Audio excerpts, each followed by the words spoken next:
The young and the restless Spoilers Lily had always been a woman of intuition, grace, and resilience, but nothing in her past could have prepared her for the insidious game she had now chosen to play. She stood before the mirror, her reflection calm and composed, yet beneath that serene exterior burned a storm of suspicion, pain, and vengeance. She had suspected for weeks, no, months, that something was terribly wrong. Damian's death never sat right with her. The official reports, the sterile condolences, the quickly buried case, all of it felt too neat, too clean. And Kane's transformation after that tragedy only deepened her suspicions. The man who once claimed to love her now kept his world under lock and key, his home fortified like a private fortress, a place no visitor dared approach, let alone enter. There was no warmth in that house, no light, no welcome, only secrets buried in silence and cold shadows. Kane had always been careful, always calculating, and never reckless.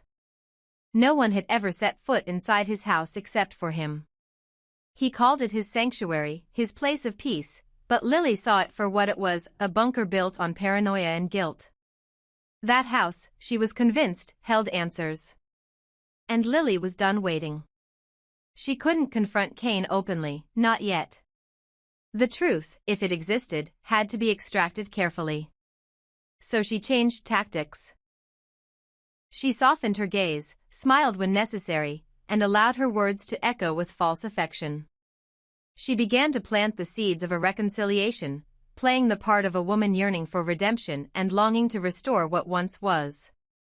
Kane, confident in his manipulation, welcomed it. He mistook her patience for forgiveness, her presence for submission. But Lily knew exactly what she was doing.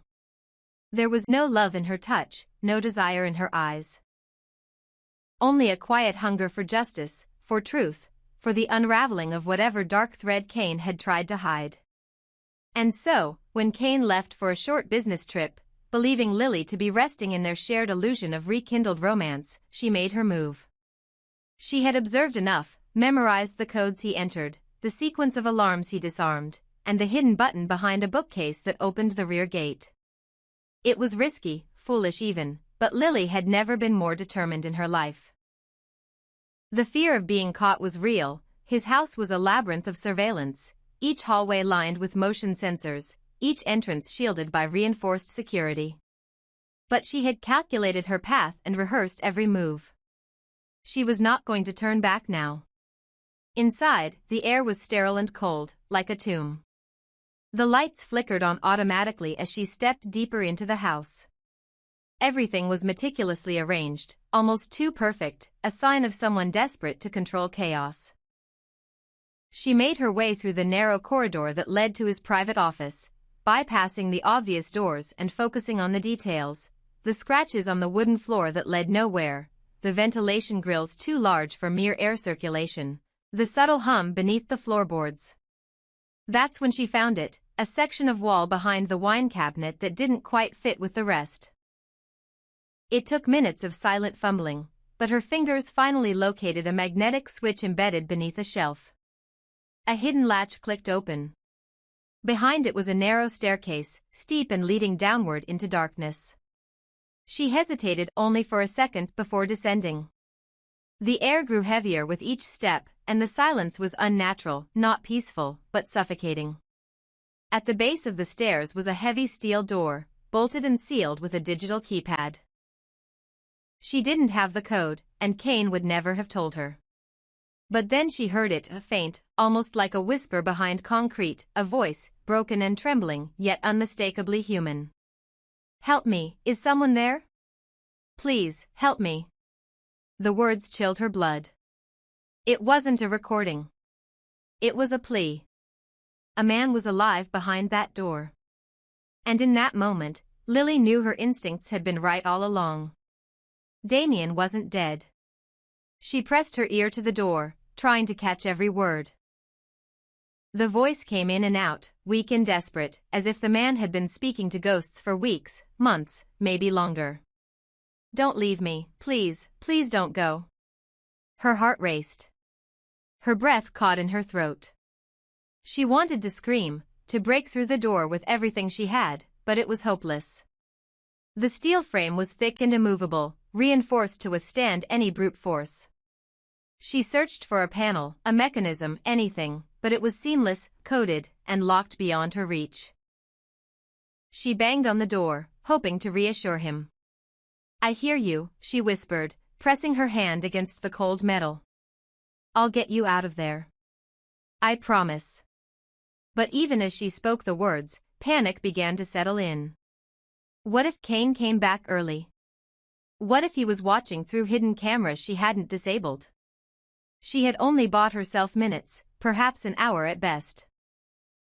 And if Kane found her there, beside the door that held the man he was supposed to have buried long ago, she wasn't sure how far he would go to protect his secret. She had always believed Kane wouldn't kill her. He had loved her once. But now, the stakes were different. If Damian was alive, everything changed. Kane's freedom, his power, his lies, all of it could collapse. And Lily would become the threat he could not afford to leave standing. Still, she could not abandon Damian. She had no proof yet, no recording, no key, but what she did have was resolve. She would return. She would find the code. She would expose Kane for the monster he had become. But first, she had to get out. She retraced her steps in silence, wiping fingerprints from every surface she had touched. She closed the magnetic latch and reset the cabinet. Her legs shook as she reached the front door, but she held her composure. No alarms triggered. No hidden traps activated. She slipped into the night like a ghost, her heart pounding with the weight of what she had discovered. Back in her apartment, she barely slept. The voice haunted her, Damian's voice, pleading, trapped, barely human after what must have been months of imprisonment. She couldn't begin to imagine what Kane had done to him, or why. Was it jealousy? Fear? Greed? All she knew was that something inside her had shifted. This wasn't about suspicion anymore. It was about rescue. It was about truth. And it was about justice. Lily no longer cared if she had to destroy Kane to get it. She began digging deeper, contacting old security contractors, bribing an ex-employee of Kane's to talk about construction work that had been done on the house years ago. She traced permits, intercepted invoices, and found references to underground soundproofing and biometric locks. The pieces began to fit together, painting a picture of a calculated abduction. If she could find a way to lift Kane's fingerprint, or trick him into revealing the code, she could go back. She could open the door. She could save him.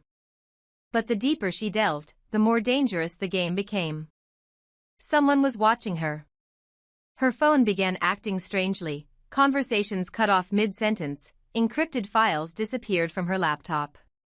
Once, she returned home to find the window slightly ajar, though she was certain she had locked it. Kane hadn't confronted her directly yet, but she felt his presence looming, like a wolf circling prey. He must have known she was getting close, must have sensed the shift in her behavior. But Lily refused to retreat. She had walked too far into the dark to turn back now. As she studied every angle, every tactic, her mind also returned to Damian, not just the man she once called a friend, but the soul who had been discarded like a secret too dangerous to share. She remembered his kindness, his loyalty, the way he had tried to warn her, tried to stop Kane from spiraling into this abyss. She owed him her courage. She owed him her fight. And when the time came, when she stood before that door again, key in hand or code cracked by sheer will, she would be ready. Because this time, she wasn't just pretending. She was done playing. Lily was no longer the gentle woman begging for love. She was the storm Kane never saw coming. And yet, as Lily stood frozen before that cold, unyielding steel door, the voice that cried out from the darkness behind it sounded, uncannily, unfamiliar. It was weak, hoarse, and fragmented, like the echo of a soul worn thin by endless suffering. Her instincts recoiled at first. The cadence was off, the tone too raspy, the desperation strangely rhythmic, as though the man had repeated the same plea for salvation so many times that it had turned into ritual. Was it truly Damian? Or was it someone else entirely? The thought chilled her. But then reason slowly reasserted itself. Damian, if he truly had been trapped here for weeks or months as she feared, would not sound the same as the man she once knew. His voice would be altered, shriveled by dehydration, shattered by hopelessness, scarred by screams that had gone unanswered for far too long. It had been too long. Too cruelly long. And in that painful realization, she clung to hope like a thread running through madness. It had to be him. It had to be Damian. She pressed her ear once more to the cold surface of the door, listening as the man behind it coughed violently, then let out another sobbing whisper for help.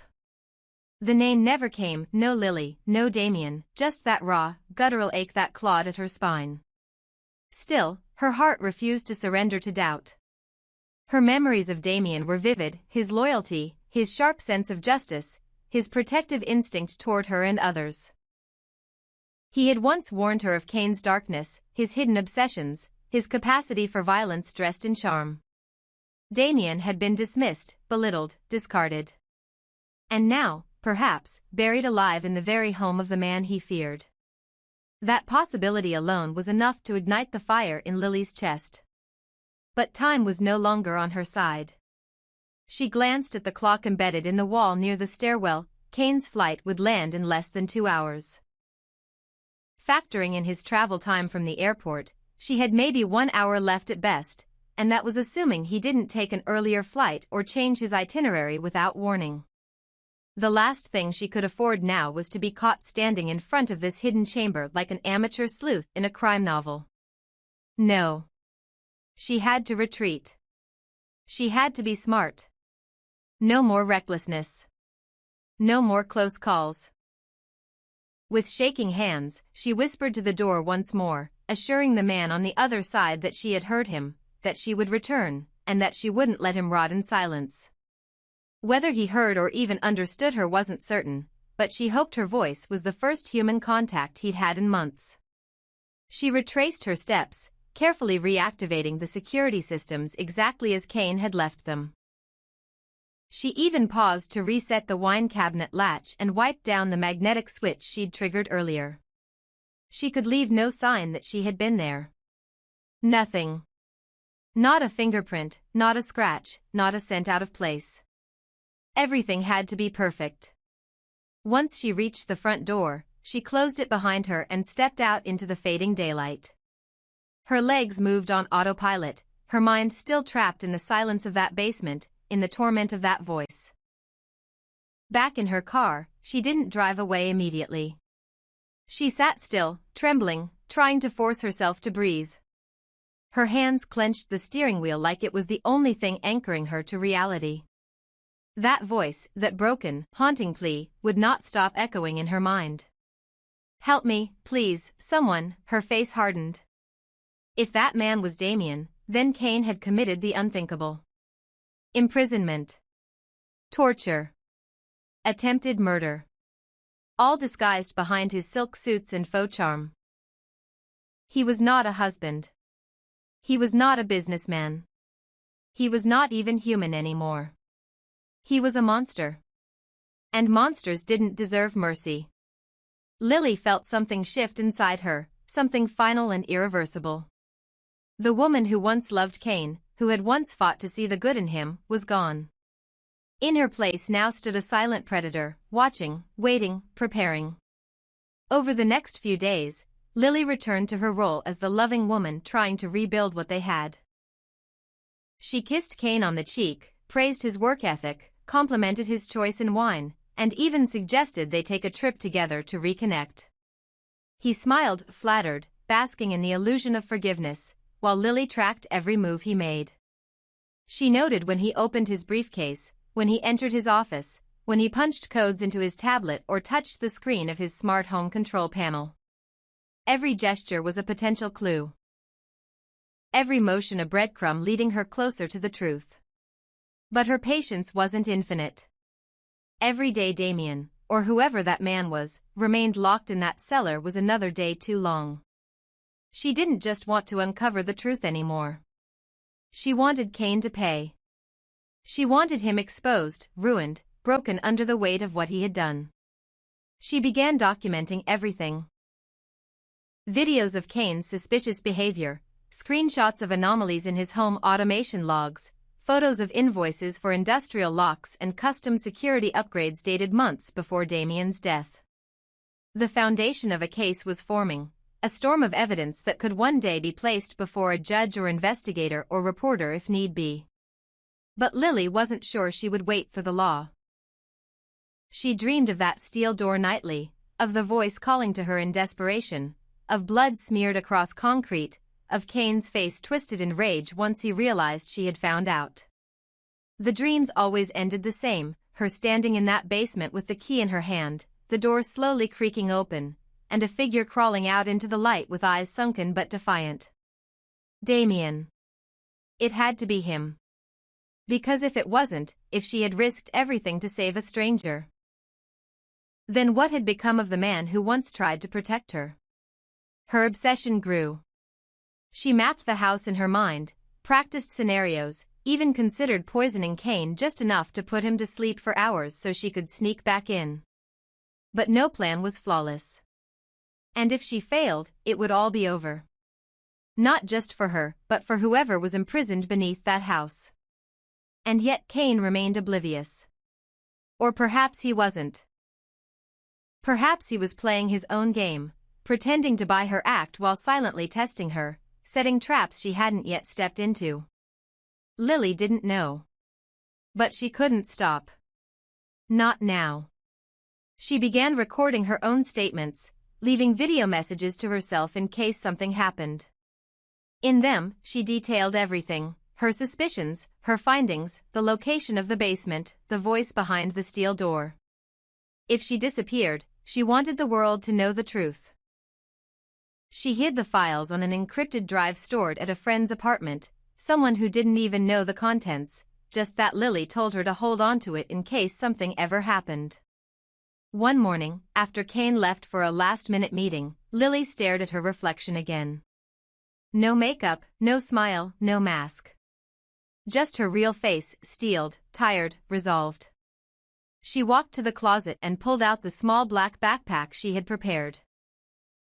Inside were gloves, a flashlight, a small USB device with hacking software, a protein bar, a portable camera, and a compact crowbar.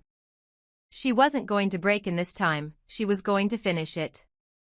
As she pulled into the driveway, her heart began to pound again. But this time, she welcomed it. Because fear meant she was still human. And unlike Kane, she never wanted to lose that. She unlocked the rear gate. She disabled the motion detector. She pressed the hidden magnetic switch behind the wine cabinet and descended into the cold again. And once more, the voice greeted her. Please, please, help me, she crouched near the door, listening carefully. This time, she spoke back, clearly. Who are you? A pause.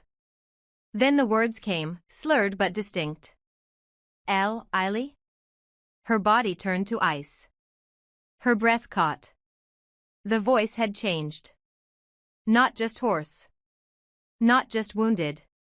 But somehow, familiar. It was him. Damian. Alive.